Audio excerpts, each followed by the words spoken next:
안녕하세요. 오늘은 10월 28일 수요일입니다. 오늘은 시편 37편 1절에서부터 22절까지를 본문으로 큐티 가이드를 시작하겠습니다. 먼저 오늘 이 본문을 통해서 제가 묵상한 하나님은 의지하면 이루어주시는 분입니다. 5절 말씀 읽어볼까요? 내 길을 여호와께 맡기라. 그를 의지하면 그가 이루시고. 아멘. 모든 걸 다 자기 힘으로 해내려고 하는 인생은 참 피곤합니다. 자, 대체로요, 그런 사람들을 보면은 대충 하지도 않습니다. 모든 걸 완벽하게 해내고 싶어 합니다. 최소한 자기가 만족할 정도는 돼야 합니다. 하지만요, 인간은 결코 완벽하지 않습니다. 인간은 언제든지 실수할 수도 있고 실패할 수도 있습니다. 어릴 적에 저는요, 열심히 하면 뭐든 다 되는 줄 알았습니다. 하지만요, 1살, 2살 먹으면서 나름대로 인생 경험이 쌓이면서 세상에는 내 열심만으로는 안 되는 것도 수두룩하구나 라는 사실을 깨달았습니다. 그렇게 저는요, 제 자신이 연약하다는 사실을 인정하기 시작했습니다. 자, 하지만요, 그걸 핑계로 인생을 그냥 어영부영 살고 싶지는 않았습니다. 그래서 어떻게 했을까요? 그때 마침 하나님이 저를 만나주셨습니다. 그리고 저는요, 제 인생을 그분께 맡겨드리면 된다는 걸 알았습니다. 그래서 그때부터 저는 제 인생을 하나님께 맡겨왔습니다. 하나님을 의지했습니다. 그리고 하나님은 오늘까지 제 인생을 이루어 오셨습니다. 누구나 인생짐은 무겁고 피곤하죠. 근데 그 피곤한 제 인생짐을요, 주님이 대신 매주셨습니다. 그래서요, 지금 얼마나 가벼워졌는지 모릅니다. 근데 이것만이 아니에요. 그리고 여기에요, 놀라운 보너스도 얻게 되었습니다. 6절 말씀을 계속 읽어볼까요? 내 의를 빛같이 나타내시며 내 공의를 정오의 빛같이 하시리로다. 아멘. 하나님이 이렇게요, 당신을 의지하고 또 인생을 맡겨드리는 것, 그걸 의로 여기셨다는 사실입니다. 또한요, 저를 통해 이루어지는 일들을 통해서 하나님은 그 일을 나타내 보여주셨다라는 사실입니다. 이게 저는 얼마나 감사한 일인지 모릅니다. 자, 그렇다면 오늘 이 본문을 통해서 제가 발견한 인간의 모습, 어떤 게 있을까요? 오늘은 소유가 아닌 여호와를 붙잡는 의인을 볼 수 있습니다. 16절 말씀을 읽어볼까요? 의인의 적은 소유가 악인의 풍부함보다 낫도다. 아멘. 자, 이 말씀을 오해하면 안 됩니다. 이 말씀은요, 모든 의인의 소유가 다 적다, 이런 뜻이 아닙니다. 저는요, 하나님을 잘 믿는 부자도 많이 봤습니다. 자, 그리고 또한요, 이 말씀은 악인의 소유가 다 풍부하다라는 뜻도 아닙니다. 역시 저는요, 쫄딱 망한 악인도 많이 봤습니다. 자, 이 16절 말씀은 이런 거예요.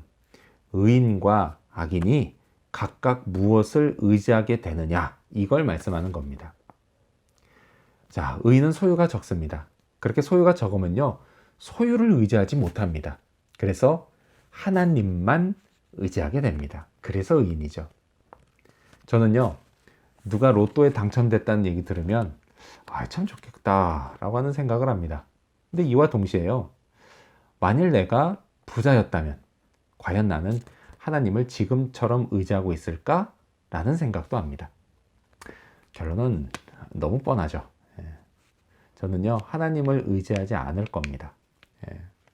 그래서 그런지요, 제가 하나님만 의지하게 하시려고 하나님은 제게 많지도 않고 적지도 않고 늘 적당하게 주십니다. 17절 말씀도 계속 읽어보겠습니다. 악인의 팔은 부러지나 의인은 여호와께서 붙드시는도다. 아멘. 하나님을 의지하는 것이 의라고 한다면요, 그 반대는 악이라고 할 수 있습니다. 자, 하나님을 의지하지 않고요, 자기의 많은 소유, 그래서 돈과 힘과 지위와 또 친구들과 백들과 평판들, 뭐 이런 많은 자기 소유를 의지하는 자, 악인이죠. 그런 악인의 팔은 결국 부러집니다. 세상에는요, 그런 것들로만 되지 않는 일이 얼마나 많은 줄 모릅니다. 교만의 끝, 그 끝은 언제나 패망입니다. 반대로요, 여호와께 붙들린 사람, 곧 여호와를 붙드는 자, 그 사람은 하나님이 그 사람의 일을 맡아서 이루어 주십니다. 그래서요, 이런 의인의 겸손, 그 겸손의 끝은 언제나 영광입니다. 한 번뿐인 인생, 그 인생을 제대로 살려면 무엇을 붙들어야 하느냐? 이건 너무도 분명합니다. 그것은 소유가 아닌 하나님입니다. 자, 끝으로요, 오늘 이 본문을 통해서 나에게 주시는 교훈이 뭘까요? 그건 하나님을 기뻐하자입니다. 3절 말씀 읽겠습니다. 여호와를 의뢰하고 선을 행하라. 땅에 머무는 동안 그의 성실을 먹을거리로 삼을지어다. 아멘. 종종 제가 고민하는 주제가 있습니다. 그건 뭐냐? 바로 어떻게 사는 게 크리스찬다운 삶인가? 라는 것입니다. 이 주제는요, 생각하기에 따라서는 어려운 것 같지만요, 반대로 쉬운 것이기도 합니다. 지금 읽은 이 3절 말씀은 매우 쉬운 가이드를 제공합니다. 그래서 저는요, 이 말씀대로 살려고 노력합니다. 자, 먼저 하나님을 의뢰하는 겁니다. 의뢰한다 라고 하는 것은 묻는다, 질문한다 라는 뜻과 함께요, 어떻게 인도하시든 신뢰하고 받아들인다 라는 뜻도 있습니다. 저는요, 하나님이 제 인생을 인도하신다는 사실을 신뢰합니다. 살다 보면 종종 나쁜 일을 만날 때도 있죠. 하지만 그때에도 여전히 이를 통해서 제게 선을 이루실 하나님을 신뢰합니다. 자, 또한요, 하나님이 기뻐하시는 선을 행하는 것입니다. 쉽게 말해서요, 착하게 사는 겁니다.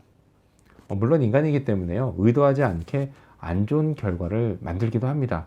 하지만요, 그래도 의도적으로 악한 의도는 품지 않으려고 합니다. 자, 그리고 그의 성실을 제 먹을거리로 삼는 겁니다. 자, 여기서 그의 성실은 뭐냐? 바로 약속을 지키시는 하나님의 신실하심을 뜻합니다. 저는요, 영적으로나 육적으로나 먹을거리가 필요합니다. 근데 이 먹을거리를 하나님이 약속해 주셨습니다. 하나님은요, 성령으로 영적인 먹을거리를, 또 일용할 양식으로 육적인 먹을거리를 통해 제게 주시고 저를 먹여주십니다. 4절 말씀도 읽어볼까요? 또한 여호와를 기뻐하라. 그가 내 마음의 소원을 내게 이루어 주시리로다. 아멘. 자, 그리고 어떻게 사느냐? 하나님을 기뻐하는 겁니다. 억지로 기뻐하는 게 아니에요. 이제껏 제게 베풀어 주신 하나님의 은혜들이요, 이걸 생각하면요, 안 기뻐할래야 안 기뻐할 수 없습니다. 하나님도요, 이렇게 기뻐하는 제가 참 기쁘신가 봅니다. 그래서 제 마음의 소원을 제게 이루어 주시겠다고 약속도 하십니다. 자, 이런 하나님이 너무 좋지 않습니까? 더 많은 사람들이요, 이 좋으신 하나님을 만나고 믿고 신뢰하고 따르게 되면 참 좋겠습니다. 그래서 그들의 삶에도 축복이 넘치면 참 좋겠습니다. 이 소원 역시요, 하나님을 의지하며 기도하는 오늘 하루가 되기를 소망합니다. 기도하겠습니다. 의지하면 이루어주시는 하나님, 감사합니다. 하나님, 살면서 소유가 아니라 하나님 붙드는 인생 되도록 도와주시옵소서. 그리고 하나님을 기뻐하게 해주시옵고, 또 하나님만 의지하며 살아갈 때 주시는 축복, 나뿐만 아니라 다른 이들이 누릴 수 있도록 또한 기도하는 하루가 되도록 도와주시옵소서. 감사드리며 예수님의 이름으로 기도합니다. 아멘.